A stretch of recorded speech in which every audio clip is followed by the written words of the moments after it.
narito na naman tayo para sa isang napaka-sweet at nakakakilig na love story nila Kalingap Edu at Ate Viancy. Tulad mo ay aking makilala at kung ano ako'y Para sa pagpapatuloy ng ating love story ay talagang kinakiligan na naman ng lahat ang bagong video ng EDSI Love Team dahil sa mga kilig moments na nangyari dito.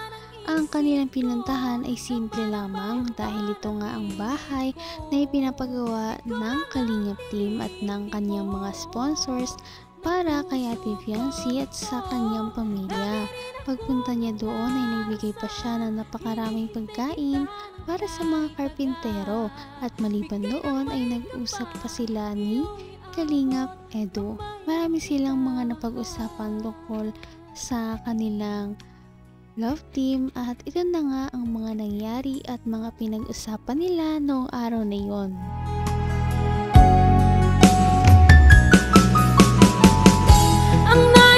Ang ganyan sa amin. Nakaingit. Nakaingit. Tapos, kape-kape ka. Invite mo naman ako pag mga gano'n, ha? Hindi yung pinapauwi mo ako lagi. Pinapauwi mo ako lagi. Masumbong mo ako, ha?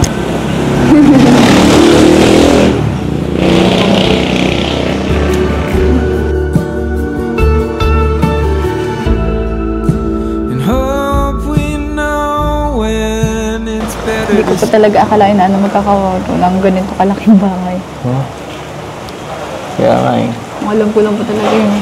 Yung kumbaga mga pabahay lang talaga ni Kuya Ram. Ganun na lang po yung gusto ko. Oo. Simple. Simpleng bahay lang. Kaya nito. Ang ganyang bahay? Oo. Pwede na ganyan. Huwag ganyan pa ba? Maka alis po dun sa may dagat. Huwag naman ganyan.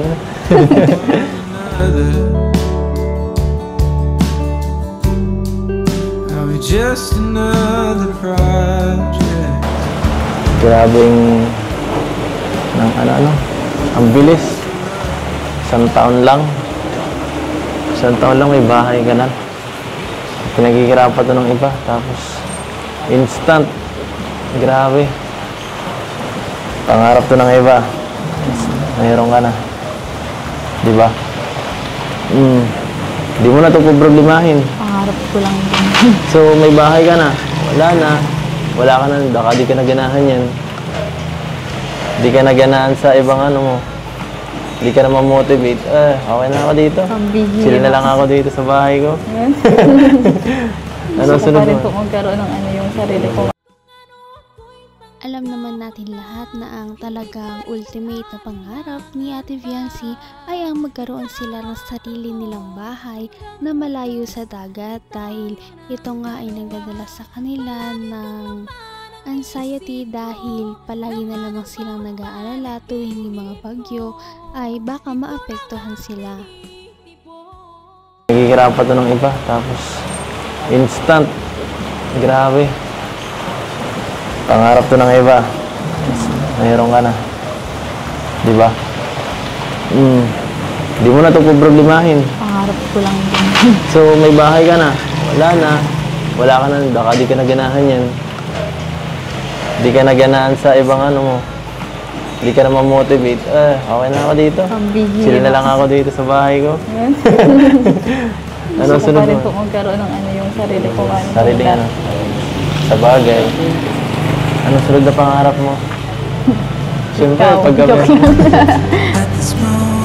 Siyempre, pagkatapos ito, may kasunod na yan, hindi ka siyempre mag-ano, matigil. Pero gusto ko tayo makapagtapos sa pag-aaral. Gusto mo mag-aaral. Bago ikaw ang pangarapin. Wag mo.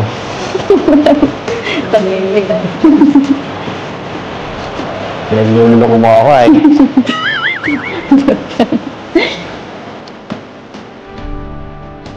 Pinagluloko mo ako sa pinagagawa mo. Umayos ka.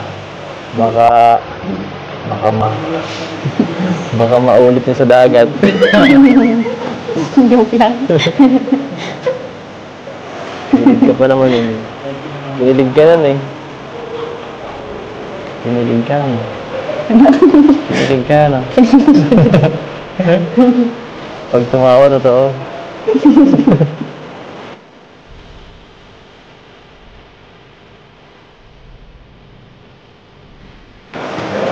Anong naramdaman mo nun?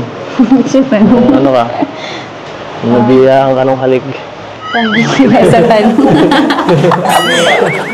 Bahala ka dyan. Malalapit na ang pagtatapos ng pagpapagawa ng bahay kila Ate Fiancé. Ngunit dito na rin ba magtatapos ang kanilang love team kapag nagawa na ang bahay nila Ate Fiancé? Sana nga ay hindi matapos ang kanilang love team kahit na magawa na ang bahay nila Ate Fiancé. At yun din naman ang inaasahan ng kanilang mga supporters. Kagabi. Ha? Thank you. Para yun lang. Siyempre, dapat base ano na yun, parang given na yun. Hindi ka na kailangan magpasalamat palagi. For hope or a mambo. Masaya naman ako eh. Masaya ako pag nahatid ka. Kulang pa nga eh. Gusto ko mga 2 hours eh. 2 hours biyahe. Balikan. Dapat po pala din nagpabahay sa may ano. Sa taro. Para mas matagal. Mas matagal na samahan, di ba?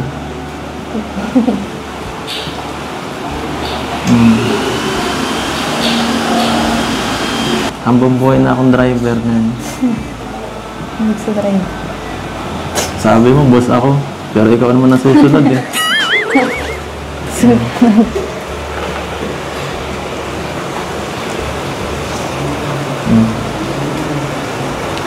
Ano masasabi mo?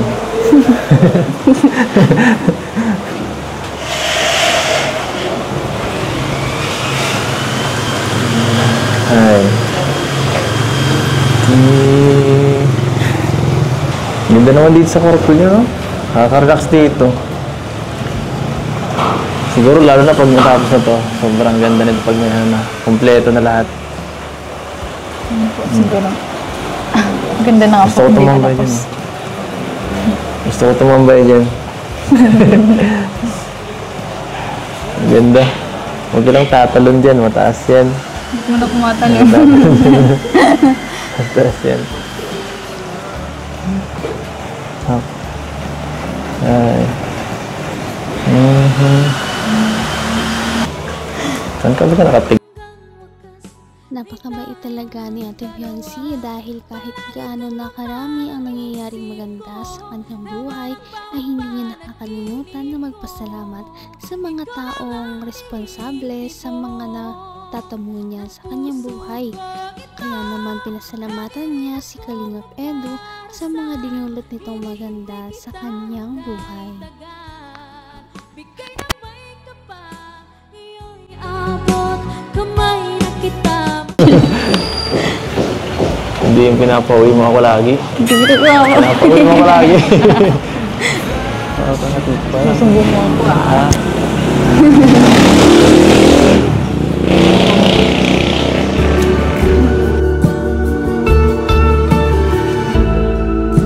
And hope we know when it's better. Hindi ko pa talaga akalain na magkakawato ng ganito kalaking bahay. Huh? Kaya nga eh. Alam ko lang po talaga yun. Yung kumbaga mga pabahay lang talaga ni Kuya Rab. Ganun na lang po Simple lang. yung gusto ko. Oo. Simple. Simpleng bahay lang. Kagaya nito. Ang ganyang bahay? Oo. Pwede na ganyan. Huwag ganyan pa ba? Maka alis po dun sa may dagat. Huwag naman ganyan.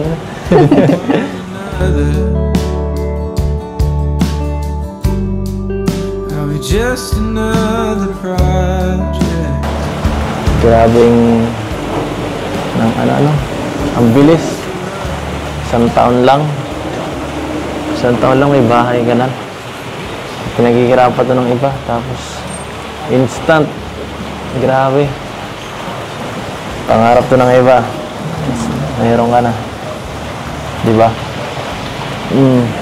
Di mo na ito problemahin. Pangarap ko lang din. So, may bahay ka na. Wala na. Wala ka na. Baka di ka na ganahan yan. Di ka na ganahan sa ibang ano mo. Di ka na ma-motivate. Okay na ako dito. Pambihira. Sila na lang ako dito sa bahay ko. Yan. Ano Gusto ko sunod pa rin mo? po magkaroon ng ano yung sarili ko. Sarili ano. Sa bagay. Anong sunod na pangarap mo? Siyempre,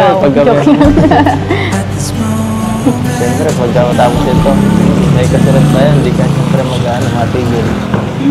Pero gusto ko tayo makapagtapos ng pag-aaral.